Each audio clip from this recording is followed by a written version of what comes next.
තෙරුවන් සරණයි සදැහැති සුපින්වත් ඔබ සියලු දෙනාට. දහම ගැන හිතන්නට, දහම ගැන නිවැරදිව අවබෝධය ලබා ගන්නට අදවන් පොසොන් පොහෝ දිනයක් මෑත ඉතිහාසය තුල උදා වෙලා තිබුණේ නැහැ.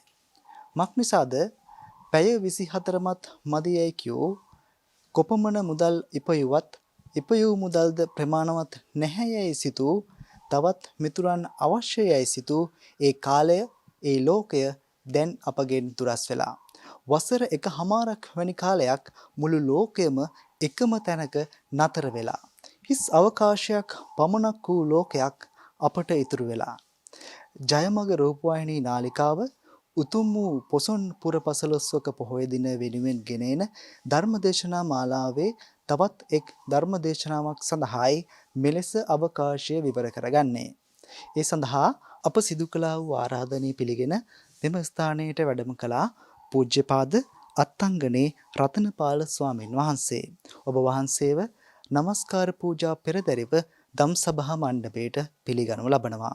අද දවසේ මෙම ධර්මදේශනාව සඳහා සදැහැති දායකත්වයේ ගෙන කටයුතු කරන්නේ ජයසිංහ වීරසේකර හා කොඩිතුවක්කු පවුල්වල ඥාතීන් පිරිස විසින්. අපි සියලු දෙනාම අද දවසේ ධර්මදේශනාව පවත්වන්නට ගෞරවනීය ස්වාමින් වහන්සේට පාදාභි වන්දනයෙන් নমස්කාර පූජා පෙරදරිව ආරාධනා කරමු. සාදු සාදු සාදු. සමන්ත චක්කවාලේසු අත්‍රා ගච්ඡන්තු දේවතා සද්ධම්මං මුනි රාජස්ස සුනන්තු සග්ග මොක්ඛදං ධම්මස්සවන කාලෝ අයං භදන්තා ධම්මස්සවන කාලෝ අයං භදන්තා ධම්මස්සවන කාලෝ අයං භදන්තා නමෝ තස්ස භගවතෝ අරහතෝ සම්මා සම්බුද්දස්ස නමෝ තස්ස භගවතෝ අරහතෝ සම්මා සම්බුද්දස්ස නමෝ තස්ස භගවතෝ අරහතෝ සම්මා සම්බුද්දස්ස කතමාච භික්ඛවේ සම්මා සති ඉද භික්ඛවේ භික්ඛු කායේ කායානුපස්සී විහෙරති ආතාපි සම්පජානෝ සතිමා විනෙය්‍ය ලෝකේ අ비ජ්ජා දෝමනස්සං වේදනාසු වේදනානුපස්සී විහෙරති ආතාපි සම්පජානෝ සතිමා විනෙය්‍ය ලෝකේ අ비ජ්ජා දෝමනස්සං චිත්තේ චිත්තානුපස්සී විහෙරති ආතාපි සම්පජානෝ සතිමා විනෙය්‍ය ලෝකේ අ비ජ්ජා දෝමනස්සං ධම්මේසු ධම්මානුපස්සී විහෙරති ආතාපි සම්පජානෝ සතිමා විනෙය්‍ය ලෝකේ අ비ජ්ජා දෝමනස්සං අයං උච්චති භික්ඛවේ සම්මා සතිති. සත්පුරුෂ පින්වත්නි, අද ධර්මදේශනාවේ මාතෘකාව සම්මා සතිය. බුදුරජාණන් වහන්සේ නිවන් මඟ හැටියට ඉදිරිපත් කළ, දුකින් මිදීමේ මාර්ගය හැටියට ඉදිරිපත් කළ ආර්ය ශ්‍රාංගික මාර්ගයට ඇතුළත් වෙන සම්මා සතිය තමයි අද ධර්මදේශනාවේ මාතෘකාව හැටියට තෝරාගෙන තිබෙන්නේ, යොදාගෙන තිබෙන්නේ. සම්මා සති කියන මේ වචනය අපි නිතර අහලා තියෙනවා. සම්මා සතිය අපි අර්ථකථනය කරන්නේ නිවැරදි සිහිය, යහපත් සිහිය කියලා තමයි තනි වචනෙන් අර්ථකථනය කරන්නේ. ඒ නිවැරදි සිහියක්, යහපත් සිහියක් තියෙන්න ඕන කෙනෙකුට තමන්ගේ ජීවිතයේ ලෞකික ලෝකෝත්තර දෙපැත්තම සාර්ථකත්වයට පත් කරගන්න. ලෞකික ජීවිතයේ සාර්ථක කරගන්නත් නිවැරදි සිහියක් ඕනේ. ඒ වගේම ලෝකෝත්තර නිවන් මඟ සාර්ථක කරගන්නත් නිවැරදි සිහියක් ඕනේ.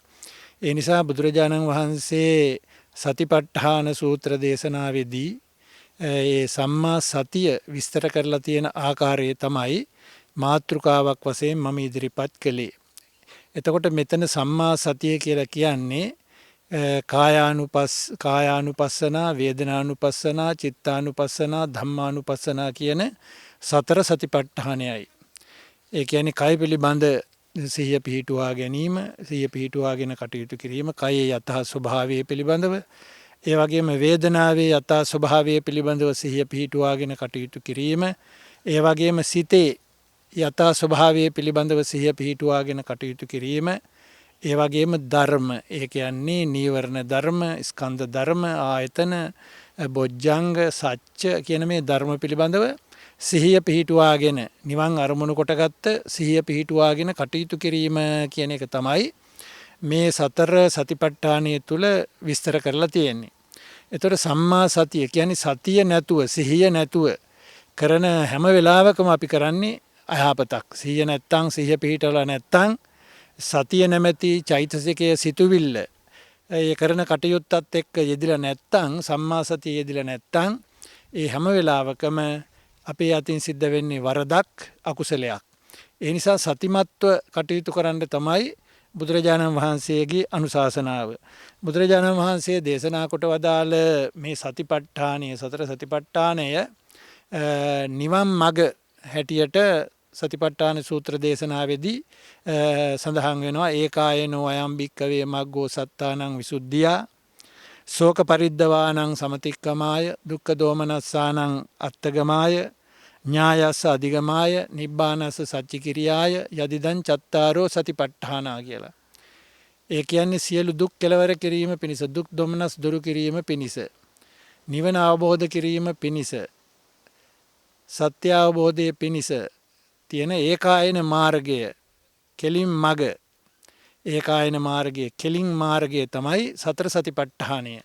ඔය කියපු කායානුපස්සනා, වේදනානුපස්සනා, චිත්තානුපස්සනා, ධම්මානුපස්සනා කියන සතර සතිපට්ඨානය තමයි නිවන් මඟ හැටියට මේ සූත්‍ර දේශනාවේ, සතිපට්ඨාන සූත්‍ර දේශනාවේ දක්වලා තියෙන්නේ. දැන් අපි බලන්න ඕනේ මේ සම්මා සතිය විස්තර කරන සතර සතිපට්ඨානය කොයි ආකාරයටද අපේ ලෞකික ජීවිතයේ සාර්ථකත්වයට වගේම ලෝකෝත්තර ජීවිතය කියන්නේ දුක් කෙලවර කිරීමේ වැඩපිළිවෙලෙහි අපිට උපයෝගී වෙන්නේ, උපකාරී වෙන්නේ, සහයෝගය දක්වන්නේ, සතිය නිවැරදි සතිය යෙදෙන්නේ කොහොමද කියලා අපි කල්පනා කරලා දැනගන්න ඕන. දැන් මේකේ කියනවා කායේ කායානුපස්සී විහෙරති. කයෙහි කයානුව බලමින් කටයුතු කරයි. ආතාපි කෙලෙස් තවන වීරියෙන් යුක්තව කටයුතු කරයි. ඒ කියන්නේ තමන්ගේ సంతానගත ක්ලේශ ධර්ම තැවීම පිණිස, දුරු කිරීම පිණිස, අඩපණ කිරීම පිණිස වැරවෑයම් කරයි, උත්සාහ දරයි. සම්පජානෝ සම්‍යක් ප්‍රඥාවෙන් යුක්තව කටයුතු කරයි. ආතාපි සම්පජානෝ සතිමා සිහියතුව කටයුතු කරයි. විනය්‍ය ලෝකේ අවිජ්ජා දෝමනස්සං. මේ ලෝකයේහි අවිද්‍යා දෝමනස්ස දෙක. අවිද්‍යාව කියන්නේ මේ දැඩි ලෝභය, දෝමනස්ස කියන්නේ ද්වේෂය. එතකොට ලෝභ ද්වේෂ දුරු කිරීම පිණිස කටයුතු කරයි. සිහි ඇතිව, කෙලෙස් තවන වීරියෙන් යුක්තව, සම්‍යක් ප්‍රඥාවෙන් යුක්තව, ඒ කය අනුව නිවැරදිව කයෙහි ස්වභාවය පිළිබඳව බලන කෙනා සිහිය පිහිටුවාගෙන ඒ සඳහා කටයුතු කරන්නේය කියන එකයි ඒ කායානුපස්සනාව පිළිබඳ විස්තර කරන තැන සඳහන් කරලා තියෙන්නේ. වේදනානුපස්සනාව සම්බන්ධවත් එහෙමයි, චිත්තානුපස්සනාව සම්බන්ධවත් එහෙමයි, ධම්මානුපස්සනාව සම්බන්ධවත් එහෙමයි. ඒ අනුපස්සනා හතරම තියෙන්නේ කෙලෙස් තැවීම පිණිස සම්‍යක් ප්‍රඥාවෙන් යුක්තව සිහිය පිහිටුවාගෙන අවිද්‍යා දෝමනස්ස දෙක දුරු කිරීම පිණිස කටයුතු කිරීමටයි. ඉතින් ඒ සඳහා අදාළ වෙන කාරණා සම්බන්ධව අපි එකින් එක සලකා බලන්නට ඕන. මේ සම්මා සතිය අර්ථවත්ව අපි පාවිච්චි කළ යුත්තේ කොහොමද කියලා දැනගන්න. බුදුරජාණන් වහන්සේ දේශනා කරනවා ඒ කායානුපස්සනා සතිපට්ඨානයේ කොටස් 14කට බෙදලා තියෙනවා. කායානුපස්සනාව ප්‍රභේද වශයෙන් කොටස් 14ක් තියෙනවා. ඒ කියන්නේ ආනාපාන කොටසක් තියෙන, ආනාපාන පබ්බ කියලා විස්තර කරනවා. ඒ ආනාපාන කියන්නේ මේ හුස්ම ආන ආපාන, ආශ්වාස ප්‍රශ්වාස කෙරෙහි සිහිය පිහිටුවාගෙන සිත එකඟ කිරීමට අදාළව කරන භාවනාව ආනාපාන පබ්බේ කියලා විස්තර කරලා තියෙනවා. ඒකෙදි සිහිය පිහිටුවාගෙන කටයුතු කරන්නේ කොහොමද? සෝ සතෝව අස්ස සති. ඔහු හෙතෙම සිහි ඇතිවම ආශ්වාස කරයි.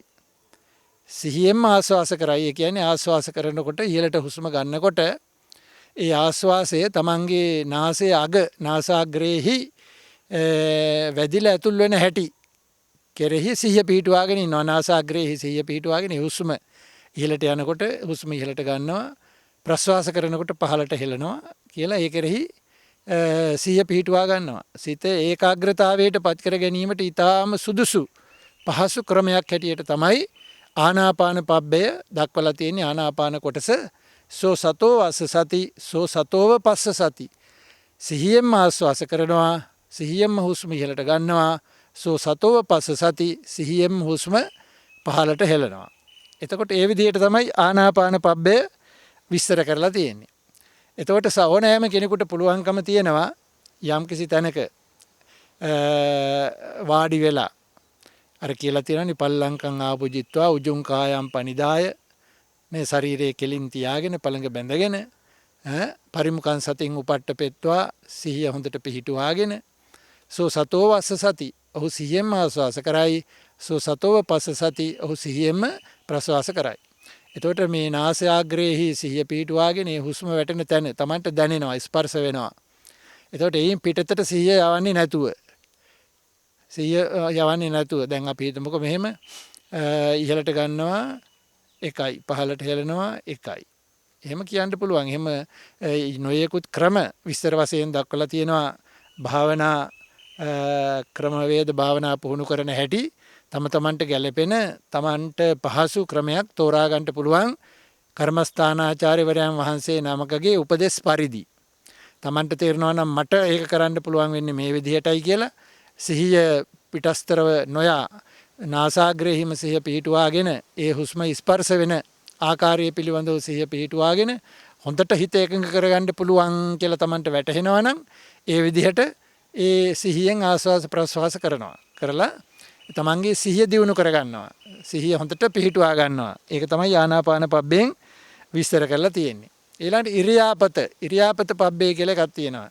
ඉරියව් පවත්වනවා කියන්නේ ගච්ඡන්තෝ ගච්ඡාමීති පජානාති. යනකොට යනවා කියලා දන්නවා. තමන් කරන ක්‍රියාව පිළිබඳව සිහිය පිහිටුවා ගැනීම. ගච්ඡන්තෝ ගච්ඡාමීති පජානාති. සානෝම්හිති පජානාති. තිට්ඨතෝවා තිට්ඨෝම්හිති පජානාති.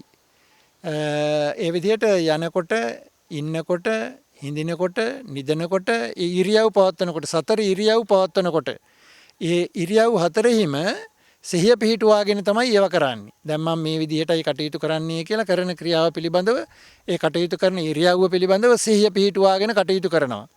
දැන් සමහර කෙනෙකුට අපි දන්නවා සාමාන්‍ය ජීවිතයේදී කොයි විදිහට හිටියේ කරන්නේ මොකද්ද, සමහරුන්ට ඇඟේ ඇඳුම තියනවද කියලාවත් සංඥාවක් නැහැ. එළියට යනවා, Taman කොහොමද යන්නේ, කොයි විදිහටද Tamanගේ ඇඳුම් පැළඳුම් තියෙන්නේ, ඒ විදිහට කිසිම කල්පනාවක් නැතුව ඔහේ ක්‍රියාව කරනවා. සිහිය නැහැ. ඒ නිසා මේ සිහිය පිහිටුවා ගැනීම ඉතාම වැදගත්. Tamanගේ ලෞකික ජීවිතයේ සාර්ථකත්වයට දැන් යම්කිසි බඩුවක් තිබ්බ තැනක් කෙනෙකුට මතක නැහැ. කොහෙද තිබ්බේ මතක නැහැ. ඒක පිළිබඳව ආරවුල් ඇති කරගන්නවා. තියපු තැන අමතක වීම නිසා. ඒ නිසා Taman ගත්ත භාණ්ඩය ඒ ස්ථානීයම තැබීම, කටයුත්ත අවසන් කරලා ස්ථානීයම තබනවා. සිහිය පිහිටුවා ගත්ත කෙනාගේ වැඩ එහෙමයි. කිසිම අවුලක් නැහැ. බොහොම නිර්වුල්ව ඒ Tamanගේ මේ සතර ඉරියව් පැවැත්වීමෙහි නිවැරදිතාවයේ හින්දා සිහිය පිහිටුවාගෙන ඒ කටයුතු කරන හින්දා කිසිදු අවුලක් ඇති කර නොගෙන පහසුවෙන් කටයුතු කරන්න පුළුවන්. සිහිය පිහිටුවා ගත්ත කෙනාට. ඒ නිසා ඉරියාපත භාවනාව, ඉරියාපත පබ්බය විස්තර කරලා තියෙන්නේ ඒ සතර ඉරියව්වෙහිම සිහිය පිහිටුවාගෙන කටයුතු කරන්න කියලා. ඊළඟට සම්පජඤ්ඤ පබ්බය. සම්පජඤ්ඤ මනාව සිහිය ඇතුව දැනගෙන කටයුතු කිරීම. අභික්කන්තේ පටික්කන්තේ ආලෝකිතේ විලෝකිතේ සම්මිංජිතේ පසාරිතේ උච්චාර පස්සාව කම්මේ ආදී වශයෙන් සඳහන් කරනවා.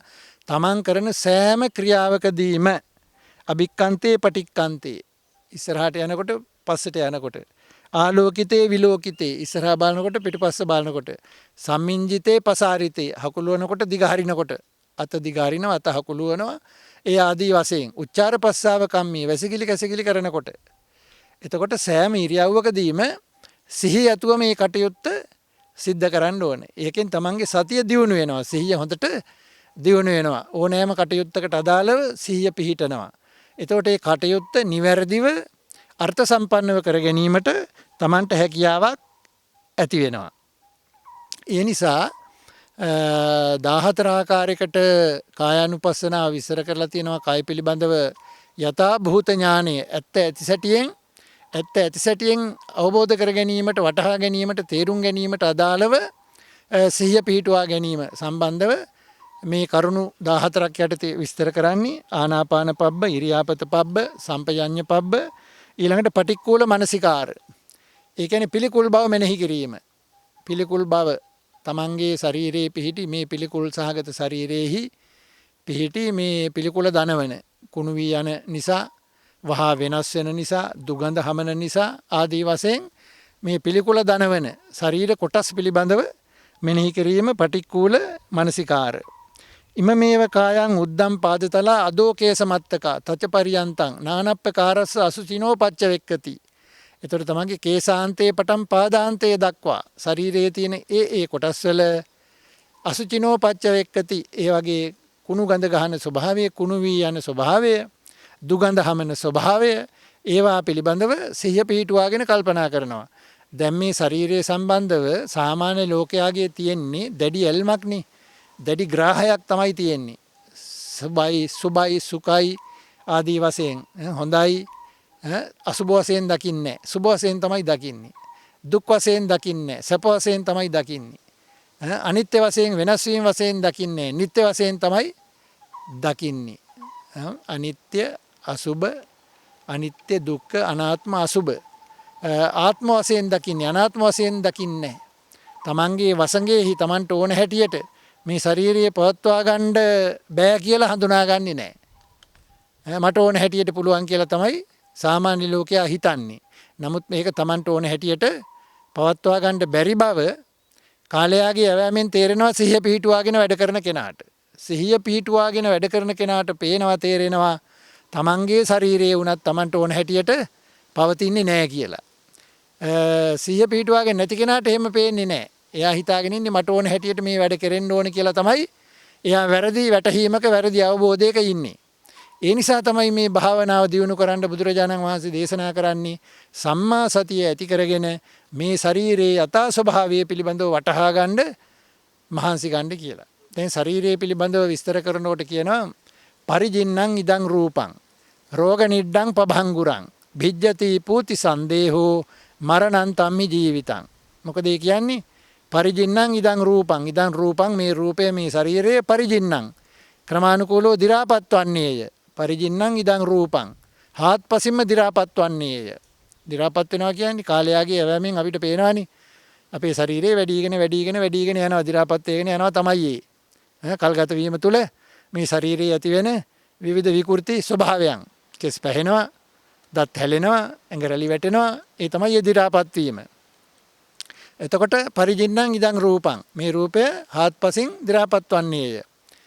රෝග නිඩ්ඩං, මේක රෝගයන්ට උත්පත්ති ස්ථානයක් කිය. මේ ශරීරය සිහි කල්පනාව තියෙන කෙනාට, සිහිය පිහිටුවාගෙන බලන කෙනාට මේ ශරීරයේ රෝගයන්ට උත්පත්ති ස්ථානයක් බව වැටහෙනවා.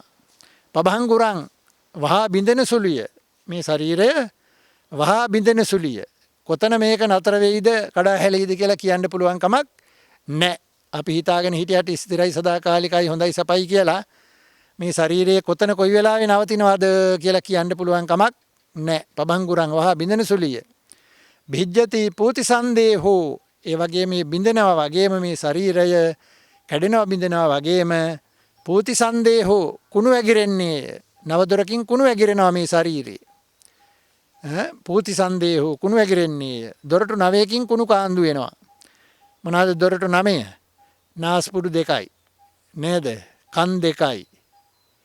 එතකොට 4යි. කටයි 5යි. මල මුත්‍ර මාර්ග 2යි 7යි. ඇස් 2යි 9යි නේද?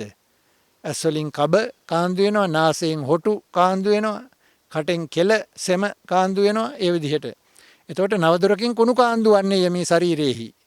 ඉතින් මේවා ඒ සම්බන්ධව සිහිය පිහිටුවාගෙන බලනකොට තමයි තේරෙන්නේ ඥානවන්ත බුද්ධ ශ්‍රාවකයාට පැහැදිලිව තමන්ගේ ශරීරයේ ස්වභාවය.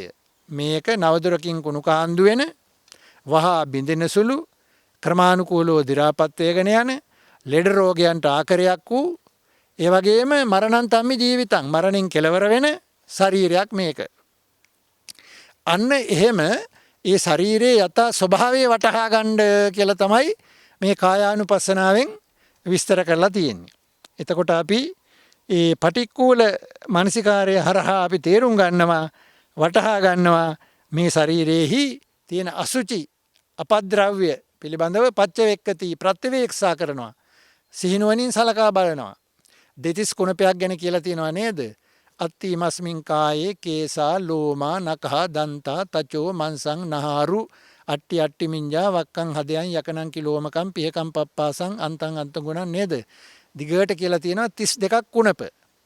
එතකොට Tamanට පුළුවන් නම් මේ ශරීරේ තමන්ගේ ශරීරයේහි අජත්තං වා බහිද්ධාවා කියලා තියෙනවා. තමන්ගේ ශරීරයේ දේවල් ගැනත් කල්පනා කරන්න පුළුවන්. බාහිර ශරීර පිළිබඳව අපේ ඇහැට පේන නේද? කුණු වෙලා යන, සෙම්සොටු ගලන, සරව ගලන නේද? ඒ ශරීරයන්ගේ ස්වභාවය පිළිබඳවත් අපිට කල්පනා කරන්න පුළුවන්. සිහිය පිහිටුවාගෙන ඒ වගේ තියෙන අසාර භාවයේ පිළිබඳව කල්පනා කරන්න පුළුවන්. පිළිකුල් ස්වභාවය පිළිබඳව කල්පනා කරන්න පුළුවන්. මේක ආත්ම වශයෙන් ගන්න ඇලෙන්න ගැටෙන්න සුදුසු දෙයක් නෙමෙයි කියලා අවබෝධය ඇති වෙන තාක්කයේ පිළිබඳව කල්පනා කරන්න පුළුවන්. ඒකට තමයි ඕන සම්මා සතිය.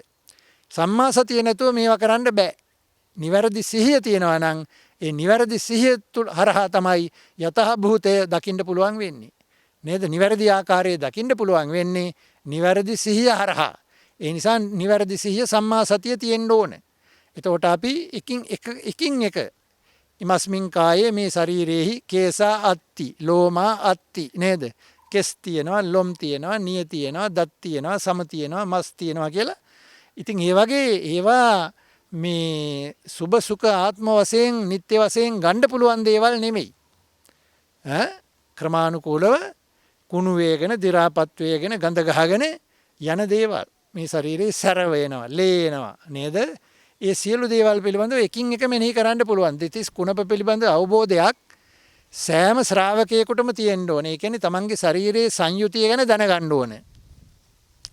තමන්ගේ ශරීරයේ සැබෑ සංයුතිය ගැන දන්නේ නැති කෙනා වැරදි ලෙස ශරීරයට ඇලෙනවා.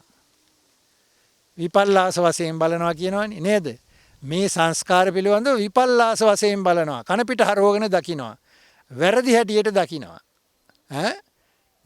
අනිත්‍ය, අසුභ, අනාත්ම, දුක්ඛ කියන මේ හතර එයා හඳුනාගන්නේ කොහොමද? විපල්ලාස වශයෙන්, විපර්යාස වශයෙන් කන පිට හරවලා වැරදි හැටියට එයා තේරුම් ගන්නේ කොහොමද? අනිත්‍ය දේ නිට්ටය වශයෙන් දකිනවා.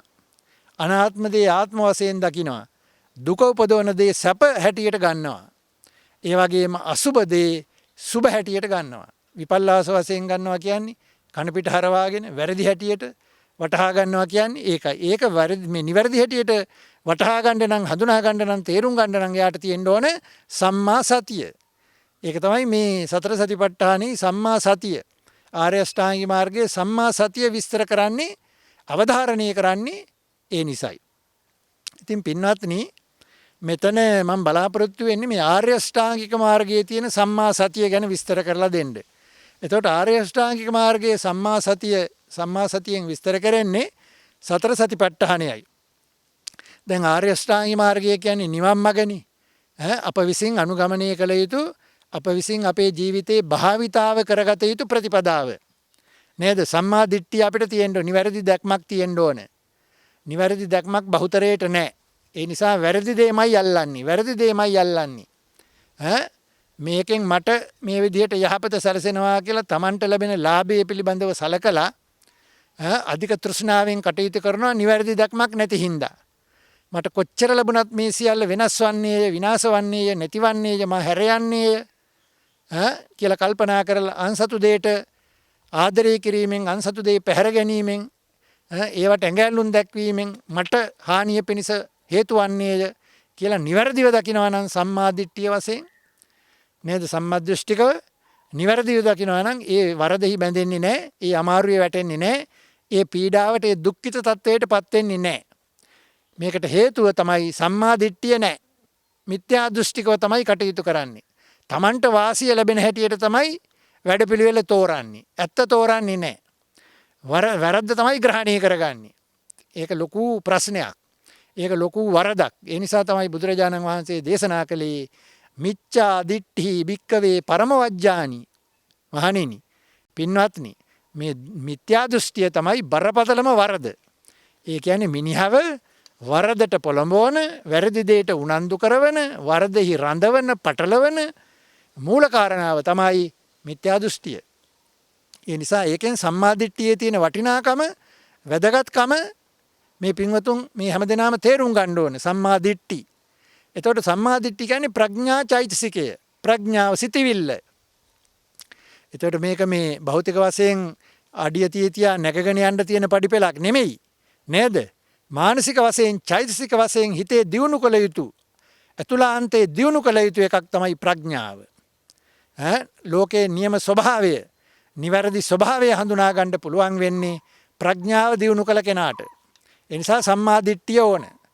ඊළඟට සම්මා සංකප්ප, විතක්ක චෛතසිකය කියලා කියන්නේ විතර්කය. අවිහිංසා සංකප්ප, අව්‍යාපාද සංකප්ප, නෙක්ඛම්ම සංකප්ප කියලා විස්තර කරන්නේ ඒ ආර්ය ශ්‍රාවකයා. ඒ කියන්නේ දුකින් නිදහස් වීමට කල්පනා කරන මේ මගට අවතීර්ණ වෙච්ච කෙනා තර්ක කරනවා. මේක අතහැරලා යනවද? මේ සම්පත් එකතු කිරීම තුලද සැප තියෙන්නේ, සම්පත් අතහැරීම තුලද? අල්පේච්ඡ ජීවිතයක් ගත කිරීම තුලද, මහේච්ඡතාවයේ තුලද සැප ලැබෙන්නේ? ආදී වශයෙන් තර්ක කරමින් නිවැරදි මතයට එනවා. අන්න සම්මා සංකප්ප. ඊගාට හිංසාව, අවිහිංසාව, අව්‍යාපාද, ව්‍යාපාද මේවා පිළිබඳව කල්පනා කරමින්, තර්ක කරමින් නිවැරදි මතවාදයට එනවා. නෙක්ඛම්මය, අවිහිංසාව, අව්‍යාපාදයේ තමයි මනස වඩන, දහම සමීප කරන, දුකින් නිදහස් කරන මාර්ගය කියලා ඒ නිවැරදි දේ තෝරන්න විතර්ක කරලා ඒ தත්ත්වයට පත් වෙනවා. ප්‍රඥා සම්ප්‍රයුක්තව.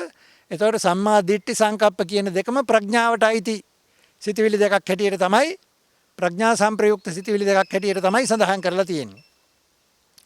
ඊළඟට වාචා කම්මන්ත ආජීව. සම්මා වාචා, සම්මා කම්මන්ත, සම්මා ආජීව. එතකොට නිවැරදි වචනය, නිවැරදි කර්මාන්ත, නිවැරදි ආජීවය. එතකොට නිවැරදි වචනය කියනකොට ඒවා විස්තර වශයෙන් අහලා තියෙනවා. මේ පින්වතුන් දන්නවා. බොරු කීමෙන්, කේලාම් කීමෙන්, පරුස වචන කීමෙන්, හිස් වචන කීමෙන් වැළකීම. සම්මා වාචා. ඒකට බලන්න, එතකොට අපේ ජීවිතය තුළ ජීවිතේ භාවිතාවට ගත්තොත් තමන් බොරු කියන්නේ නැත්තම්, කේලාම් කියන්නේ නැත්තම්, පරුස වචන කියන්නේ නැත්තම්, හිස් වචන කියන්නේ නැත්තම්, අර්ථවත් දෙයක්ම කතා කරනවා නම් නේද? හැමදෙනාටම කරුණාවෙන්, මෛත්‍රියෙන් කතා කරනවා නම්, ප්‍රතිචාර දක්වනවා නම් නේද? යාගේ సంతානිය කොච්චර දියුණු సంతානයක්ද? කොච්චර දියුණු මනසක්ද? සම්මා වාචාවේ පිහිටි කෙනාගේ එයාගේ වචන නිසා තවත් කෙනෙකුගේ හිත රිදෙන්නේ නැහැ. පීඩාවටපත් වෙන්නේ නැහැ. කම්පාවටපත් වෙන්නේ නැහැ. ලැජ්ජාවටපත් වෙන්නේ නැහැ. ඇයි? මෙයාගේ වචන සුභාසිත වචන, යහපත් වචන. යාසා වාචා නේලා කන්නසුකා පේමනීයා හදයංගමා පෝරී බහුජනකන්තා බහුජන මනාපා ආදී වශයෙන් සඳහන් කරලා තියෙන්නේ. බොහෝ දෙනා ප්‍රියමනාප කරන, කනට ප්‍රිය මෘදු වචන, ඒ වගේම ප්‍රයෝජනවත් වචන, අර්ථ සම්පන්න වචන තමයි එයා පාවිච්චි කරන්නේ. ඒක සම්මා වාචා. සම්මා කම්මන්ත කියලා කියන්නේ වැරදි කර්මාන්ත, ශරීරයෙන් සිදුවෙන වැරදි. ඒ කියන්නේ ප්‍රාණඝාතය, හොරකම් කිරීම, කාම මිත්‍යාචාරය කියන වැරදි තුනෙන් වැළකීම තමයි සම්මා කම්මන්ත. ඒවා හොඳට දැනගන්න ඕනේ. එතකොට මේ කාරණා තුනෙන් තමන් වැළකීලා නම් තමන් නිවන් මාගේ ගමන් කරන කෙනෙක් කියලා සතුටක් ඇති කරගන්න ඕනේ. ප්‍රීතියක් ඇති කරගන්න ඕනේ. මම ප්‍රාණඝාතයෙන් වැළකුණා, හොරකමින් වැළකුණා, කාම මිත්‍යාචාරයෙන් වැළකුණා. ඒ නිසා මම සම්මා කම්මන්තය පුහුණු කරනවා කියලා සතුටු වෙන්න ඕනේ. තේරුණා නේද? මම බොරු කීමෙන් වැළකුණා, කේලාම් කීමෙන් වැළකුණා, පරුස වචන කීමෙන් වැළකුණා, හිස් වචන කීමෙන් වැළකුණා. ඒ නිසා මම සම්මා වාචා කියන මාර්ගාංගය සම්පූර්ණ කරපු, ඒ තුල පිහිටිය කෙනෙක් කියලා සතුටු වෙන්න ඕනේ. අන්න එහෙමයි මේ මාර්ගයේ ගමන් කරන්නේ. තේරුණා නේද? තමන් කරන වැරදි වලින් නිදහස් වීමෙන් ඇති වෙන සතුට භුක්ති විඳින්න ඕනේ. ඒ ප්‍රීතිය ඇති කරගන්න ඕනේ. එතකොට යා මේ නිවන් මාගේ ගමන් කරන කෙනෙක් හැටියට ගණනවා. සම්මා දිට්ඨි සංකප්ප වාචා කම්මන්තා ජීව. ඊළඟට වායාම. වායාම නිවැරදි උත්සාහය. සම්මා වායාම. ඒ කියන්නේ අකුසලයේ අතහැරීමට දරන උත්සාහය, කුසලයේ තුල රැඳී සිටීමට දරන උත්සාහය, යහපත් කටයුතු සඳහා දරන උත්සාහය. මේක නේද නැත්තේ? අකුසලයේ අතහැරීමට උත්සාහය අඩුයි දුර්වලයි නේද? කුසලයේ තුල රැඳී සිටීමට දරන උත්සාහය අඩුයි දුර්වලයි. එතකොට මොකද වෙන්නේ? තමන් අකුසලයට රූටා යනවා. පහසුවෙන් යන්න පුළුවන් මගනේ. යන අතට යන්නේක නේද? සම්මා වායාමයෙන් අපි කරන්නේ ඒ ගහගෙන යන අතට යනවා නෙමෙයි, උඩුගම් බලා පිහිනනවා, උඩු අතට එනවා. පටිසෝතගාමි, අනුසෝතගාමි නෙමෙයි. වරදට ගහගෙන යනවා නෙමෙයි. වරද තේරුම් අරගෙන උඩු අතට ගමන් කරනවා, යහපත් පැත්තට ගමන් කරනවා, නිවැරදි පැත්තට ගමන් කරනවා. ඒක තමයි සම්මා වායාම. වරද හැටියට හඳුනාගෙන මේ තමන් මේ ජීවත් වෙච්ච ලෝකේ ජීවත් වෙච්ච ජීවිත කාලය තුල ලබාගත් අත්දැකීම් සම්භාරය පාවිච්චි කරන්න ඕන. මෙච්චර කාලයකට අපි කොච්චර අත්දැකීම් ලැබලා තියෙනවද? මේක හොඳයි, මේක නරකයි, මේකෙන් මිනිස්සුන්ගේ හිත බිඳෙනවා, හිත කලකිරෙනවා, පීඩාවටපත් වෙනවා, හිංසාවටපත් වෙනවා. ඒ නිසා ඒව අතහරින්න ඕන, ඒ වගේ නිදහස් වෙන්න ඕන කියලා අර සම්මාදිට්ඨිය ඇති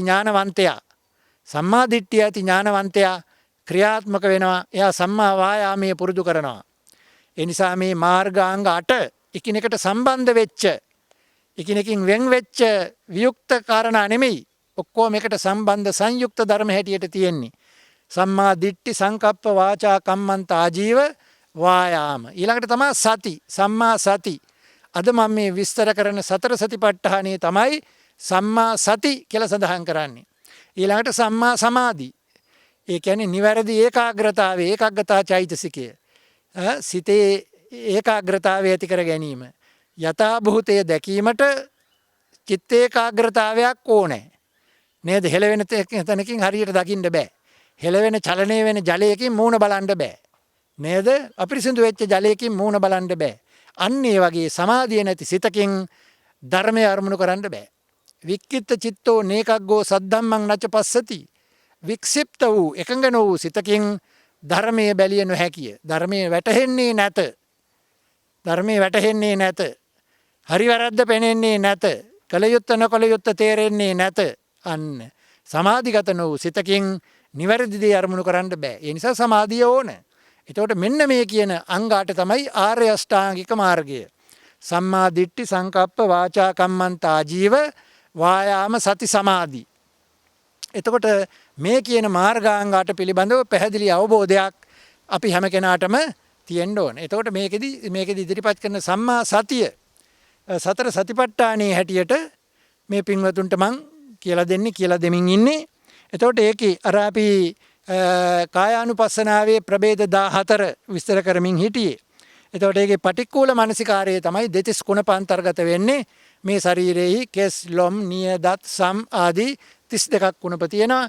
ඒ වාගේ පිළිකුල් බව මෙනෙහි කරන්න ඕන. දුගඳ හමන බව, දුගඳ හමන පිළිකුල් සහගත වෙනස් වෙන, විනාශයටපත් වෙන මේ ශරීරයක පීටි නිසාද, වහා වෙනස් වෙන සුළු නිසාද, දුගඳ හමන නිසාද මේක පිළිකුල්ය කියලා මේ දෙතිස් කුණප කොට්ටාසවල තියෙන පිළිකුල් බව මෙනෙහි කරන්න ඕන. එසේ මෙනෙහි කිරීම තුළ මේ ශරීරයට තියෙන ඇලීම දුර්වල කරගන්න පුළුවන්. ශරීරයට ඇලෙනවා. කෙනෙක් ඇඟේ හැප්පුණත් කේන්ති යනවා නේද? ඒ තරම් ශරීරයට මිනිස්සු කෑදරයි, ආසාවක් දක්වනවා, කැමැත්තක් දක්වනවා. තමන්ගේ ශරීරයට විතරක් නෙමෙයි, බාහිර ශරීරවලටත් එහෙමයි. බාහිර ඇහින් දකින රූපයට ඇලෙනවා. එහෙම නේද? ඇහෙන් දකින රූපයට ඇලෙනවා. කනින් අහන ශබ්දයට ඇලෙනවා. නේද? නාසයෙන් ගන්න ආග්‍රහණයට ඇලෙනවා. දිවෙන් ගන්න රසයට ඇලෙනවා. ශරීරයෙන් ගන්න ස්පර්ශයට ඇලෙනවා. සිතින් ගන්න සිතිවිලි වලට ඇලෙනවා. ඒවට ඇලෙන්නේ යථාභූත ඥානයක් නැති හින්දා, සම්මා සතියක් නැති හින්දා. නිවැරදි සිහියක් තියෙනවා නම් කෙනෙකුට එයා මේක අවුල් සහගත තත්වයක් නැතුව නිවැරදිව වටහා ගන්න පුළුවන් වෙනවා. ආන්න ඒකයි සම්මා සතියේ වටිනාකම බුදුරජාණන් වහන්සේ සතිපට්ඨාන සූත්‍ර දේශනාවේදී පැහැදිලි කරන්නේ. ඉතින් ඒ නිසා පින්වත්නි, ඊළඟට දක්වනවා නවසීවතිකය. නවසීවතිකය කියන්නේ මැරිච්ච කෙනෙක් මිය පරලෝ ගියාම අවස්ථා 9ක්, මල සිරුරේ අවස්ථා 9ක් තමයි නවසීවතික. සීවතික කියන්නේ මල සිරුර. නව කියන්නේ 9නේ. එතකොට මල සිරුරේ අවස්ථා 9ක්. පිළිබඳව තමයි ඒකෙන් දේශනා කරලා තියෙන්නේ. සේයතාපි පස්සේය ශරීරං සීවතිකාය චඩ්ඩිතං ඒකාහ මතං වා දීහ මතං වා තීහ මතං වා. ඒ කියන්නේ සෝහනෙහි බැහැර කරපු මේ මලමිනිය එක දවසක් ගත වෙච්ච එක. දවස් දෙකක් ද්විහ මතං වා දවස් දෙකක් ගත වෙච්ච එක. තීහ මතං වා දවස් 3ක් ගත වෙච්ච එක. අන්න ඒ ආදී වශයෙන් නේද? මෙරළ දවසක් ගත වෙච්ච ශරීරයේ ස්වභාවය දැකලා තියෙනවා නේද? උද්දුමාතකම් ඉදිමෙනවා. විනීලකම් නිල් පැහැ ගැන්වෙනවා. විපුබ්බකම් ඕජස් ගලනවා. ඒ ශරීරයේ අවස්ථා 9ක් තියෙනවා. එතකොට සීවතික නව සීවතික. සීවතික කියන්නේ මල සිරුරයි. ඒ මල සිරුරේ අවස්ථා 9 තමයි නව සීවතික කියලා දක්වන්නේ. එතකොට කලින් දක්වපු කාරණා 5යි මෙතන දක්වපු 9යි 14යි. ඔන්න කායානුපස්සනාවේ ප්‍රභේද 14. එතකොට කය පිළිබඳව නිවැරදිව වටහා ගන්න මෙන්න මේ කියන 14 ආකාරයෙන්ම තමන්ගේ ශරීරය පිළිබඳව බලන්න ඕනේ. නේද? තමන්ගේ ශරීරය විතරක් නෙවෙයි අජ්ජත්තං වා බාහිරං වා බහිද්ධාවා. තමන්ගේ ශරීරයේ ආශ්‍රයනුත් කරන්න පුළුවන් දේවල් තියෙනවා. අනුන්ගේ ශරීර ආශ්‍රයනුත් කරන්න පුළුවන් දේවල් තියෙනවා. ඒ කියන්නේ වෙනත් කෙනෙක් මලහම ඒ ශරීරයේ ආශ්‍රයෙන් නවසීවතිකය ගැන අවබෝධයක් ලබන්න පුළුවන් නේද? මෙරළ දවසක් ගත වෙච්ච කෙනාගේ ස්වරූපය දකිනවා. බලනවා. දවස් දෙකක් ගත වෙච්ච. දවස් 3ක් ගත වෙච්ච. ඊළඟට ඕජස් ගලන. ඊළඟට පණුව ගහන. ඊකාට දිය වෙලා යන. ඇට පෑදිච්ච. ඒ දක්වා ඇට බේරෙන තාක්ම ඇට සැකිල්ල බේරෙන දක්වාම නව ආකාරයකට මේ ගාට හිවල්ලු බල්ලෝ ඇවිල්ලා මේ වදිනවා කනවා කබරගොයි ඇවිල්ලා මේ මිනිය කනවා නේද? අමුසෝහනේ දාන්නේ. ඒ කාලේ දැම්මේ මිනිය අමුසෝහනේ දානවා කියලා අර පාංශුකූල වස්ත්‍රය කියන්නේ ඒකටනේ මිනියෝතලා දාන රෙද්දටනේ. එහෙම දාපුවාම ඉතින් සත්තු තමයි කන්නේ. ඒකනේ සුසාන භූමිය බොහෝ දෙනා භාවනාවට තෝරාගත්තේ. මේ ශරීරයේ ස්වභාවය පිළිබඳව අවස්ථාවන් පිළිබඳව අවබෝධයක් ඇති කරගන්න. දැන් සමහර ස්වාමින් වහන්සේලා කියනවා එයා මිය පරලෝ ගියාම මට දැනුම් දෙන්න. ඒ මොකද ඒ දැනුම් දෙන්න කියන්නේ? ඒක තමන්ගේ භාවනාවට අරමුණක් කරගන්න. නවසීවිතකේ වඩන්න. සුසාන භූමි තෝරාගෙන ස්වාමින් වහන්සේ මේ යෝගාවචරයන් කළේ ඒ ශරීරයේ ස්වභාවය පිළිබඳව ඇත්ත ස්වභාවය යථාභූත වශයෙන් දැක ගන්න තමයි ඒ විදිහට ඒ ශරීර පාවිච්චි කළේ. බහිද්දා තමන්ගෙන් බැහැර සිරුරු තමන්ගේ විමුක්තිය පිණිස උපයෝගී කරගත්තේ අන්න ඒ විදිහටයි. එතකොට මේ කායානුපස්සනාව ඊටාම වැදගත් අපේ ජීවිතයට පින්වත්නි. අපි බැහැර කරපු එකක් නේද? අපි මේකට ඇලෙනවා නේද? මේකත් එක්ක ගැටෙනවා නේද? ඇලීම් ගැටීම් දෙක තමයි තියෙන්නේ. දැන් බුදුරජාණන් වහන්සේ මෙතන දේශනා කළේ කායේ කායානුපස්සී විහෙරති ආතාපි කෙලස් තවන වීරිය තියෙන්න ඕනේ. කෙලස් තවන උවමනාව. ආතාපි සම්පජානෝ සතිමා සිහිය ඇතිව හොඳට දැනගෙන විනය්‍ය ලෝකේ අවිජ්ජා දෝමනස්සං ඇලීම් ගැටීම් දෙක දුරු කරන්න ඕනේ. අවිජ්ජා කියන්නේ ඇලීම, දෝමනස්සං කියන්නේ ගැටීම. ඒ දෙක නේද ලෝකේ තියෙන එක්ක ඇලෙනවා, එක්ක ගැටෙනවා. ආදරෙන් ඇල්මෙන් අත ගන්නවා, ද්වේෂයෙන් තරහෙන් පහර දෙනවා. එහෙම නේද? ඒ නිසා මේ රාග ද්වේෂ දෙක, ලෝභ ද්වේෂ දෙක දුරු කරන්න ඕනේ. ඒක දුරු කරන්නේ කවුද? සතිමා සිහිය ඇති කෙනා තමයි ඒක කරන්නේ. කෙලස් තවන වීරියෙන් යුක්ත කෙනා තමයි ඒක කරන්නේ. ඒ නිසා බුදුරජාණන් වහන්සේ දේශනා කරන්නේ මේ කායානුපස්සනාව වඩන කෙනා. කායානුව නේද? කායානුව තමන්ගේ කායානුව ශරීරයේ ස්වභාවයේ නිවැරදි ආකාරයට වටහා ගන්න උත්සාහ කරන කෙනා. කායානුපස්සනාව වඩන කෙනා. කායාශ්‍රයෙන් යථා භූත ඥානෙ ඇති කරගන්න මහන්සි දරන වෙර දරන කෙනා. මේ කායානුපස්සනා 14 ආකාර ප්‍රභේද සහිත කායානුපස්සනාව වඩන්ට ඕන. ඒක හොඳට පුහුණු කරන්න ඕන, ප්‍රගුණ කරන්න ඕන. ඊළඟට දෙවෙනි එක තමයි චිත්තානුපස්සනාව. වේදනානුපස්සනාව. කායානුපස්සනාව, වේදනානුපස්සනාව. වේදනානුපස්සනාව නව ආකාරයකට දක්වලා තියෙනවා. සුඛ දුක්ඛ උපේක්ඛා කියලා තුනක් තියෙනවා. ඊළඟට සාමිස සුඛ දුක්ඛ උපේක්ඛා කියලා තුනක් තියෙනවා. නිරාමිස සුඛ දුක්ඛ උපේක්ඛා කියලා තුනක් තියෙනවා. 9යි. සුඛ කියන්නේ සැප වේදනාව, සුඛ වේදනාව. නේද? දුක්ඛ වේදනාව කියන්නේ දුක් වේදනාව. උපේක්ඛා වේදනාව කියන්නේ මධ්‍යස්ත. සැප දුක් නැති මදහත් වේදනාවට තමයි උපේක්ඛා වේදනාව කියලා කියන්නේ. එතකොට වේදනාව එතන තුන් ආකාරයි. සාමිස ආමිස සහිත වේදනාව තුන් ආකාරයි. ආමිස රහිත වේදනාව 3 ආකාරයි. 9 ආකාරයකට වේදනාව දක්වලා තියෙනවා. මේවා මමය මාගේය කියලා ගන්න පුළුවන් කමක් නැහැ. මේවා ෂණිකව වෙනස් වෙනවා කියලා භාවනා වශයෙන් වඩන්න ඕනේ. සම්මා සතිය තියෙන කෙනා වේදනාව සුඛ වේදනාවේ අන්තය කල්පනා කරනවා. දැන් සැපයි සැපයි සැපයි කියලා කිව්වට තව මොහොතකින් දුකයි කියලා එයා තේරුම් ගන්නවා. දැන් විවාහක පවුලකට දරුවෙක් නැතුව ඒගොල්ලෝ කාලාන්තරයක් තිස්සේ බලාපොරොත්තු වෙනවා. නේද? ඉතින් ඒගොල්ලන්ට දරුවෙක් ලැබුණාම හරියට සතුටු වෙනවා නේද? හරියට සතුටු වෙනවා. උත්සව පවත්වනවා. අන්න සුඛ වේදනාව. හැබැයි ඒ දරුවා ටික දවසකින් මැරුණොත් එහෙම ටික දවසකින් ඒ දරුවට කතා කරන්න බෑ කියලා දැනගත්තොත් එහෙම ඒ දරුවා අන්ධයෙක් කියලා දැනගත්තොත් එහෙම මොකද වෙන්නේ? අර සුඛ වේදනාව වහාම අතුරුදහන් වෙලා දුක්ඛ වේදනාව වෙනවා නේද? අන්න එහෙමයි සෑම වස්තුවකම අවස්ථානුකූලව දුක සැප දෙක අන්තර්ගතයි. ඒ නිසා යථා ස්වභාවය වශයෙන් දකින්න ඕනේ. විසිතුරු රූපයක් ලස්සන රූපයක් දැක්කට පස්සේ හිත කැළඹිලා යනවා. ඒකට ඇලෙනවා. හැබැයි තව ස්වල්ප වේලාවකින් දැනගන්නවා ඒ ශරීරයේ යථා ස්වභාවය. එතකොට ආපහු අර වේදනාව වෙනස් වෙනවා. ඉතින් වේදනානුපස්සනාවේදී කරන්න කියලා කියන්නේ බුදුරජාණන් වහන්සේ හොඳට සිහිය පිහිටුවාගෙන මේ වේදනාව වෙනස් වෙනවාය මේක ස්ථිර පැවැත්මක් නැත කියලා හරියාකාරව ස්වභාවය වටහාගෙන අමාරුවේ වැටෙන්නේ නැතුව වැඩ කරන්න කියලයි මේ සඳහන් කරලා තියෙන්නේ. එතකොට කායානුපස්සනාව ඒ විදිහයි, වේදනානුපස්සනාව ඒ විදිහයි, ඊළඟට චිත්තානුපස්සනාව. මේ 4 අනුපස්සනානි සතිපට්ඨාන 4 කියලා සඳහන් කරන්නේ. කායානුපස්සනාව, වේදනානුපස්සනාව, චිත්තානුපස්සනාව, ධම්මානුපස්සනාව. ඊළඟට චිත්තානුපස්සනාව. චිත්තානුපස්සනාව 16 ආකාරයකට විස්තර කරලා තියෙනවා. කොහොමද ඒක විස්තර කරන්නේ? සරාගං වා චිත්තං සරාග චිත්තන්ති පජානාති. විරාගං වා චිත්තං විරාග චිත්තන්ති පජානාති. ඒ කියන්නේ රාග සහිත සිතක් හැටියට හඳුනා ගන්නවා.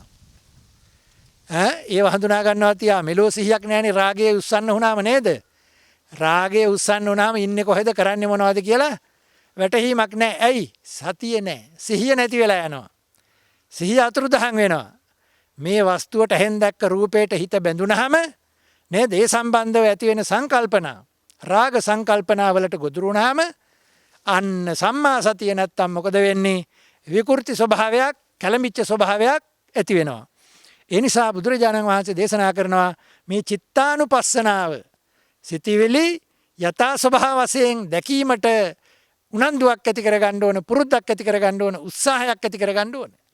ඒක තමයි සඳහන් කරන්නේ රාග සහිත සිතක් ඇති වුණා කියලා. ඒ රාග සහිත සිත හඳුනා ගන්නට මහන්සි ගන්නවා. ඒ වගේම විරාග සිතක් ඇති වුණා කියලා රාගයෙන් තොර වෙච්ච සිතක් ඇති වුණා. ද්වේෂයෙන් තොර වෙච්ච මෛත්‍රී සාගත සිතක් ඇති වුණා. මෝහයෙන් වෙන් වෙච්ච ප්‍රඥා සම්ප්‍රයුක්ත සිතක් ඇති වුණා.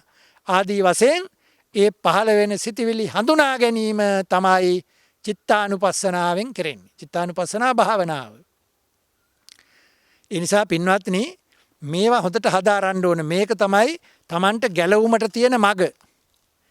ගැලවුමට තියෙන මඟ ආර්ය අෂ්ටාංගික මාර්ගය. මේ වගේ අර්ථ හරියට හඳුනා ගන්න ඕනේ. දැන් බොහෝ දෙනා pāli භාෂාව දන්නේ නැති හින්දා ධර්මයට අර්ථ දෙන්නේ ඒ තම තමන්ට ඕන හැටියට. තම තමන්ට ඕන හැටියට ධර්මයේ අර්ථකථනය කරන්න බෑ.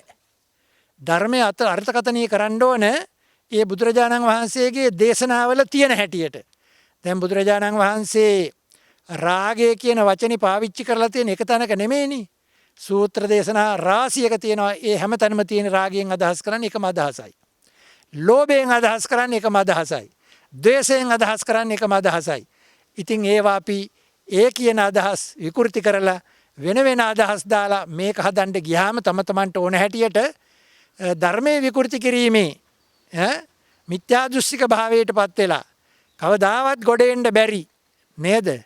මන්ද බුද්ධික මට්ටමකටපත් වෙනවා. ධර්මයේ විකෘති කරන්න අනේකේ විපාකයේ හරිම බරපතලයි.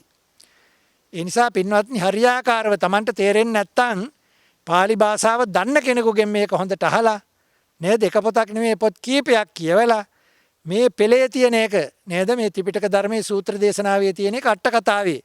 අට කතාවේ විස්තර කරලා තියෙන්නේ කොහොමද කියලාත් බලනවා. නේද? තව කීප දෙනෙකුගෙන් අහනවා. එහෙම පැහැදිලි කරගෙන බුදුරජාණන් වහන්සේ දේශනා කරලා තියෙනනේ ප්‍රඥාව දියුණු වෙන්න එක හේතුවක් තමයි මේ විමසීම. ධර්මයේ විමසීම, ධර්ම සාකච්ඡා කිරීම.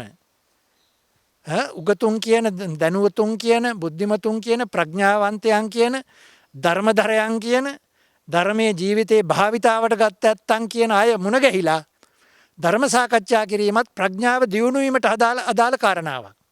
කල්යාණ මිත්‍ර සම්පත්තිය ලබන්නට අදාළ කාරණාවක්. ඒ නිසා ඒවට පසුබට වෙන්න ඕනේ නැහැ. ඒවට ඉදිරිපත් වෙන්න ඕනේ, ගිහිල්ලා සාකච්ඡා කරන්න ඕනේ, නිවැරදි දේ තේරුම් ගන්න ඕනේ. පාලි භාෂාව නොදන්නකම නිසා ධර්මයේ විකෘති කරලා නිරේගාමී වෙන අය දැන් ලෝකේ බහුලයි. තේරුණා නේද? ඒ නිසා අපි අන්න ඒ අනතුර අපිට තියෙනවා. නොදැනුවත්කම නිසා ඇති කරගන්න අනතුර. ඒ නිසා ධර්මයේ හිතුවක්කාරකමට ධර්මයේ විග්‍රහ කරන්න බෑ. ධර්මයේ දැනගෙනම විග්‍රහ කරන්න, විස්තර කරන්න ඕන. ඒ නිසා එහෙම මනසක් ඇති කරගන්න ඕන. ඒක ශාස්ත්‍රීය ගෞරවයත් එක්ක එන්නේ. ධර්ම ගෞරවයත් එක්ක එන්නේ. ආර්ය පුද්ගල මහා සංඝරත්නය කෙරෙහි තියෙන ගෞරවයත් එක්ක එන්නේ. නේද? ත්‍රිවිධ රත්නය කෙරෙහි ගෞරවයක් නැත්තම් ඕන දෙයක් කරන්න පුළුවන් ඕන කෙනෙකුට. තේරුණා නේද? ඒ නිසා ධර්මයට අත තැබීම, විඥානයක් නැතුව, සිහි කල්පනාවක් නැතුව, නේද? දැනුමක් නැතුව, හානි පැමිණවීමේ අදහසින් තමන්ට ලැබෙන ලාභය කේන්ද්‍ර කරගෙන යම් කිසි කෙනෙක් ධර්මයට හානි කරනවා නම්, ධර්මයේ විකෘති කරනවා නම් ඒක බරපතල පාපයක් හැටියට හඳුනා ගන්න ඕන. ඉතින් ඒකෙන් නිදහස් වෙන්න ඕන. ඒකෙන් නිදහස් වෙන්න ඕන. ධර්මය තමයි තමන්ට තියෙන එකම සරණ හැටියට කල්පනා කරන්න ඕන. නිතර කියන්න ඕන. නත්ති මේ සරණං අඤ්ඤං ධම්මෝ මේ සරණං වරං. මට ධර්මයේ හැර වෙන සරණක් නැත. ධර්මයේ පාවිච්චි කිරීම හරහා මට ලැබිච්ච සැපත කොච්චරද කියලා ඒ ධර්මයේ හැසිරෙන කෙනාට හඳුනා ගන්න පුළුවන්. ඒ නිසා පින්වත්නි, ඒ විදිහට කටයුතු කරන්න ඕන. එතකොට ඊළඟට විස්තර කරලා දෙනවා කෙටියෙන්.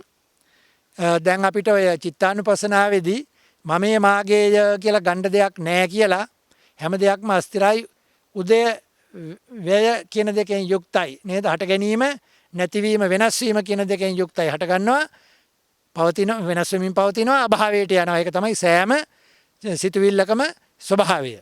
උප්පාද, ඨිති, භංග. හට ගන්නවා, වෙනස් වෙමින් පවතිනවා. විවිධ අදහස් දක්වමින් පවතිනවා, වෙනස් වෙලා යනවා. අපේ සිතුවිලි වැඩ කරන්නේ එහෙමයි.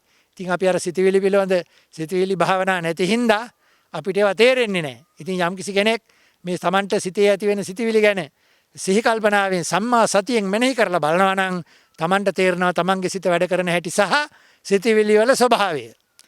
තේරුණා නේද? ආන්නේ එහෙම අවබෝධයක්, වැටහීමක් ඇති කරගන්න මහන්සි ගන්න ඕන. ඊළඟට විස්තර කරලා දෙනවා ධම්මානුපස්සනාව. මං හිතනවා කායානුපස්සනාව පිළිබඳ සාමාන්‍ය වැටහීමක් ඇති වුණා. තමන්ගේ ශරීරයේ ස්වභාවය, යථා ස්වභාවය පිළිබඳව මෙනෙහි කිරීම. ඒ වගේම වේදනානුපස්සනාව, වේදනා විඳීම්, තමන්ට ලැබෙන සුඛ දුක්ඛ උපේක්ඛා වේදනාවන්ගේ ස්වභාවය පිළිබඳව මෙනෙහි කිරීම, කල්පනා කිරීම, භාවනා කිරීම. චිත්තානුපස්සනාව, තමන්ට ඇති වෙන සිතිවිලි පිළිබඳව භාවනා කිරීම, ඒවාගේ හට ගැනීම, විනාශ වීම පිළිබඳව උද්‍යව්‍ය වශයෙන් කල්පනා කිරීම ප්‍රඥාවෙන් යුක්තව. ඊළඟට ධම්මානුපස්සනාව. ධම්මානුපස්සනාවේ යටතේ පබ්බ පහක් යටතේ කරුණු දක්වලා තියෙනවා. ඒ පහ තමයි ස්කන්ධ පබ්බ. මේක නීවරණ පබ්බ. පළවෙනි එක නීවරණ පබ්බ, කන්ද පබ්බ, ආයතන පබ්බ, බොජ්ජංග පබ්බ, සච්ච පබ්බ. පබ්බ කියන්නේ කොටස. ඒතකොට පළවෙනි එක නීවරණ කොටස. නීවරණ කියනකොටම මේ පින්වතුන් අහලා තියෙනවා, දන්නවා, ස්වර්ග මෝක්ෂ මාර්ග ආවරණය කරන ධර්ම. යහපත වහන ධර්ම. තමන් මොකක් හරි හොඳ වැඩක් කරන්න යනකොට ඔන්න ඒකට බාධකයක් එනවා. ඒක නීවරණයක්. නීවරණ පහක් තියෙනවානේ. කාමච්ඡන්ද නීවරණ, ව්‍යාපාද නීවරණ, කාමච්ඡන්ද, ව්‍යාපාද, තීන මිද්ද, උද්ධච්ච කුක්කුච්ච, විචිකිච්ඡා. විචිකිච්ඡා කියන්නේ සැකය. ඒතකොට සැකයේ බාධාවක්. මේක හරියයිද? මේක ඇත්තද? මේක කොහමද? ඒක මෙහෙමද කිය සැක ඇති වෙනවා. අන්න අර කරන්න යන යහපත් කටයුත්තට බාධා පමුණුවනවා. නීවරණ කියන්නේ ඒකයි. ස්වර්ග මෝක්ෂ මාර්ග ආවරණය කරන යහපත වළක්වන ධර්ම තමයි නීවරණ. එතකොට මේ නීවරණ ධර්ම පිළිබඳව අත්තිමේ අජ්ජත්තං කාමච්ඡන්දෝති පජානාති. මගේ ඇතුළාන්තයේ කාමච්ඡන්දේ තියෙනවා කියලා දැනගන්නවා. ඒක දැනගන්න සම්මා සතිය ඕන. සිහියක් නැත්තම් සිහි කල්පනාවක් නැත්තම් එයාට පුළුවන් ද අරක මෙතන තියෙනවා මේක මෙතන තියෙනවා කියලා දැනගන්න? බෑ. නේද? ඒ නිසා ඥානවන්ත බුද්ධ ශ්‍රාවකයා අත්තිමේ අජ්ජත්තං කාමච්ඡන්දෝති පජානාති. මගේ ඇතුළාන්තයේ කාමච්ඡන්දේ ක්‍රියාත්මක වෙනවා. නේද? කාම වස්තුන්ට තියෙන ඇලීම ක්‍රියාත්මක වෙනවා. ඒකයි මට මේවට ඉස්සරහට යන්න බැරි. නේද? අපි සාමාන්‍ය සරල උදාහරණයක් හැටියට ගත්තොත් නේද? යම්කිසි කෙනෙක් නාට්‍යයක් චිත්‍රපටියක් බල ඉන්නවා නේද? කොයිතරම් හොඳ භාවනාවක් ධර්ම දේශනාවක් අතන තිබුණා කිව්වත් ඒකට යන්නේ නැහැ. යන්නේ නැත්තේ මේකට හිත බැඳිලා. නේද? කාමච්ඡන්දේ නීවරණයක් වුණා. අන්න එහෙමයි. අන්න කාමච්ඡන්දේ නීවරණයක් වෙන හැටි බාධා කරන හැටි. තමන්ගේ හිත ඇලිච්ච තැනට යනවා. අර වටිනා දේ තෝරන්නේ නැහැ. ඒ නිසා පින්වත්නි අපි හොඳට කල්පනා කරලා මේ නීවරණ ධර්ම පිළිබඳව අවබෝධයක් වැටහීමක් ඇති කරගෙන ඒවා තමන්ගේ సంతානයේ තියනවාද කියලා බලලා ඒවා ඉවත් කරන්න මහන්සි ගන්න ඕන. ඊළඟ එක ඉති රූපං ඉති රූපස්ස සමුදයෝ ඉති රූපස්ස අත්ංගමෝ ආදී වශයෙන් බලනවා. ඒක තමයි ඛණ්ඩ පබ්බය. රූප වේදනා සංඥා සංකාර විඥාන කියන පංචස්කන්ධය පිළිබඳව කරන භාවනාව. මේවා හට ගන්නවා, පවතිනවා, වෙනස් වෙමින් පවතිනවා, විනාශ ස්වභාවයට පත් වෙනවා කියලා ඒ ඇති කරගන්න අවබෝධය. ඊළඟට ආයතන පබ්බ. චක්කුංච පජානාති, රූපේච පජානාති, යංච තදුබයං පටිච්ච උප්පජ්ජති සංයෝජනං තංච පජානාති. ඇහැ දකින ඇහැ තේරුම් ගන්නවා, ඇහැට දකින රූපේ වටහා ගන්නවා. ඒ දෙකේ එකතුවෙන් හටගන්න සංයෝජන පිළිබඳව බැඳීම් පිළිබඳව දැනගන්න. අන්න ආයතන පබ්බ. එතකොට මේක කොයිතරම් දුරට Tamanට මේ ධර්ම කියලා සඳහන් කරපු ධම්මානුපස්සනාව හරහා කොයිතරම් දුරට Tamanගේ සිත මේ නිවන් මාර්ගට එකතු කරගෙන කටයුතු කරන්න පුළුවන්ද කියලා තේරෙනවා. ඊළඟට අත්තිමේ අජ්ජත්තං සති සම්පොජ්ජංගෝති පජානාති. මගේ අධ්‍යාත්මේ සති බොජ්ජංගේ වැඩෙනවා, ධම්මවිචේ බොජ්ජංගේ වැඩෙනවා ආදී වශයෙන් සප්ත බොජ්ජංග ධර්ම වැඩිම පිළිබඳව අවබෝධයක් ඇති කරගන්නවා. ඊළඟට අවසාන එක තමයි සච්ච පබ්බය. ඉදං දුක්ඛන්ති පජානාති, ඉදං දුක්ඛ සමුදයන්ති පජානාති, ඉදං දුක්ඛ නිරෝධන්ති පජානාති, ඉදං දුක්ඛ නිරෝධගාමිනී පටිපදංච පජානාති. මේක දුක කියලා දැනගන්නවා. මේක දුක ඇතිවන හේතුව කියලා දැනගන්නවා. මේක දුකේ නිවාරණය කියලා දැනගන්නවා. මේක දුක්ඛ නිවාරණයට මගයි කියලා දැනගන්නවා. මෙන්න සම්මා සතිය. එතකොට බලන්න පින්වත්නි, සම්මා සතියෙන් සම්පූර්ණ ආර්ය මාර්ගය වඩාගෙන Tamanට මේ දුකින් නිදහස් වීමේ මාර්ගය පිළිබඳව කාරණා ඉදිරිපත් කරන බව අපිට වැටහුණා. ඒ නිසා මේ පිළිබඳව කියවන්න ඕන, සතිපට්ඨාන සූත්‍රයේ හදාරන්න ඕන. සම්මා සතිය කියපු කායානුපස්සනා, වේදනානුපස්සනා, චිත්තානුපස්සනා, ධම්මානුපස්සනා, සතර සතිපට්ඨානයේ පිළිබඳව වැඩි විස්තර දැනගන්න ඕන. ඒවා දැනගෙන එකින් එක මෙනෙහි කරමින් තමන්ගේ సంతානය ආර්ය මාර්ගයට මේ එකතු කරගෙන ආර්ය මාර්ගය තුල ගමන් කරලා ආර්ය අෂ්ටාංගික මාර්ග සංඛ්‍යාතයේ සිටිවිලි, කුසල සිටිවිලි, යහපත් සිටිවිලි තමන්ගේ సంతානයේ දියුණු කරගෙන උත්තම වූ නිර්වාණ අවබෝධය ලබා ගැනීමට කටයුතු කරනවා කියලා සාදුකාරයක් දෙන්න. පින්වත්නි, අද මේ සම්මා සතිය මාතෘකා කරගෙන පවත්වපු ධර්ම දේශනාවේ අද දායකත්වයේ දරන්නේ දර්ශී කොඩිතුවක්කු මහත්මිය. එතුමිය මේ දායකත්වයේ දරන්නේ ජයසිංහ, වීරසේකර, ජයවර්ධන සහ කොඩිතුවක්කු යන පවුල්වල පරලෝසපත් ඥාතීන් සියලු දෙනාට පරම්පරානුයාත සියලු ඥාතීන්ට පින් අනුමෝදන් කරන්න. ඒ වගේම ජීවත්ව සිටින සියලු සමාජිකයන්ට ආශිර්වාද කරන්න. ඒ කර්මුණු කරගෙන තමයි ඒ දායකත්වයේ දරන්නේ දර්ශී කොඩිතුවක්කු මහත්මිය. ඒ තමන්ගේ ඥාති පවුල්වල ජයසිංහ පවුල, වීරසේකර පවුල, ජයවර්ධන පවුල සහ කොඩිතුවක්කු පවුල කියන ඒ පවුල්වල සියලුම සමාජිකයන්ට ජීවත් වෙන අයට නිදුක් නිරෝගී භාවය, චිරජීවනයේ තෙරුවන් සරණ ප්‍රාර්ථනා කිරීමටත් මිය පරලෝකීයයට සියලු සසර දුක් ගෙවන් කොට නිවන් දකිත්වා කියලා පින් අනුමෝදන් කිරීමත් අරමුණු කරගෙන ඒ වගේම බලාපොරොත්තු වෙනවා ධර්මයේ දේශනා කළ ස්වාමින් වහන්සේටත් ධර්ම ශ්‍රවණය කළ සියලු දෙනාටත් ඒ වගේම ජයමග නාලිකාවේ කාර්ය මණ්ඩලයටත් මේ පින්කම සඳහා මේ ධර්ම දේශනාව පැවැත්වීම සඳහා දායකත්වයේ දරපු සහයෝගය දක්වපු සියලු දෙනාටත් මෙලොව යහපත ප්‍රාර්ථනා කරනවා සසර යහපත ප්‍රාර්ථනා කරනවා උත්තම වූ නිර්වාණ අවබෝධය ලැබේවා කියලා ප්‍රාර්ථනා කරනවා. ඒ නිසා දර්ශී කොඩිතුවක්කු මහත්මිය ඇතුළේ සියලු දෙනාට අපි ආශිර්වාද කරනවා ප්‍රශංසා කරනවා පින් අනුමෝදන් කරනවා. ඒ හැම දෙනාගේම මෙලොව ජීවිත වාසනාවන්ත වේවා සංසාරගත ජීවිත සුවපත් වේවා මෙලොවත් සසරත් සත්පුරුෂ කල්යාණ මිත්‍ර ආශ්‍රය හැම දෙනාටම ලැබේවා. හැම දෙනා බුදුපසේ බුදු මහරහතන් වහන්සේලා විසින් නිවීසනසී පැමිණවදාළ අජරාමර සංඛ්‍යාත අමෘත මහා නිර්වාණ සම්පත්තියම සාත්සාත් කරගනිත්වා කියලා ආශිර්වාද කරනවා. ආකාසට්ඨා ච බුම්මට්ඨා දේවා නාග මහිද්దికා පුඤ්ඤන්තං අනුමෝදිත්වා චිරං රක්칸තු ශාසනං ආකාසට්ඨා ච බුම්මට්ඨා දේවා නාග මහිද්దికා පුඤ්ඤන්තං අනුමෝදිත්වා චිරං රක්칸තු දේශනං ආකාසට්ඨා ච බුම්මට්ඨා දේවා නාග මහිද්దికා පුඤ්ඤන්තං අනුමෝදිත්වා චිරං රක්칸තු මම් පරං. ධර්ම ශ්‍රවණී කිරීමෙන් ලබාගත්තා වූ ආනිසංස වාරය හැම දිනාටම උත්තම වූ නිර්වාණ අවබෝධයේ පිණසම උපනිශ්‍රය වේවා කියලා ආශිර්වාද කරනවා. සාදු සාදු සාදු.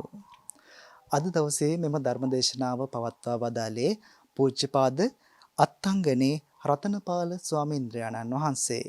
ඔබ වහන්සේ මේ කරගෙන යන ශාසනික සේවාව තවත් চিරාත් කාලයක් කරගෙන යාමට ශක්තිය ධෛර්ය වර්ම වාසනාව නිදුක් නිරෝගී සුව සම්පන්නිය ලැබේවයි අපි මෙත් සිතින් යුතුව ප්‍රාර්ථනා කරනවා. අද දවසේ මෙම ධර්ම දේශනාව සඳහා සදැහැති දායකත්වයේ ගෙන කටයුතු කරේ ජයසිංහ වීරසේකර හා කොඩිතුවක්කු පවුල්වල ඥාතීන් පිරිස විසින්. මේ සියලුම දෙනාටත් නිදුක් නිරෝගී චිරජීවනයේම ලැබේවයි අපි ප්‍රාර්ථනා කරනවා. සදහවතුනි ආරාධනා කරනවා රැඳෙන්නට POTV නාලිකා අංක 94 ජයමග රූපවාහිනිය සමගින් ඔබ සැමට තෙරුවන් සරණයි.